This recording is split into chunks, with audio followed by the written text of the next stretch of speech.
ఏం పని చేసినా మమ అనిపించకుండా వెరైటీగా చేస్తే పబ్లిక్ దృష్టిలో పడతారు. ఇదేందిరో గమ్మత్తున్నది అని జనాలు మన దిక్కు చూస్తారు. మనం చెప్పేదే వింటారు, ఆలోచిస్తారు. అందుకే రాజకీయ నాయకులు అప్పుడప్పుడు డిఫరెంట్ రూట్లో పోతారు, గా నిరసనలు ప్రదర్శనలు చేస్తారు. ఇప్పుడు బీఆర్ఎస్ నాయకులు కూడా అట్లనే చేసిండ్రు. సడన్ గా ఎండుమిర్చి ఘాటు వీల్చినమా అంటే దగ్గులు తుమ్ములు షురువైతాయి. అయితే ఇక్కడ చూడుర్రి, బీఆర్ఎస్ లీడర్లు మిర్చి రైతులను ఆదుకోవాలని ఎండుమిర్చితోని అల్లిన దండలు మెడలేసుకొని శాసన మండలి ఆవరణల ధర్నా చేసిండ్లు.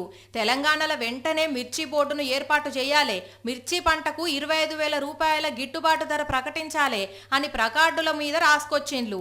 పోయిన సీజన్లా 4 లక్షల ఎకరాల విస్తీర్ణంలా మిర్చి సాగైతే ధర లేక ఈ సీజన్లో 2,40,000 ఎకరాల విస్తీర్ణం తగ్గిపోయిందని మిర్చి పంటను సుగంధ ద్రవ్యాల బోర్డు నుంచి ఆహార పంటల జాబితాలో చేర్చాలని, అట్లనే బయటి దేశాలకు ఎగుమతి చేసేందుకు గవర్నమెంట్ చర్యలు తీసుకోవాలని బీఆర్ఎస్ ఎమ్మెల్సీలు డిమాండ్ చేసిళ్ళు.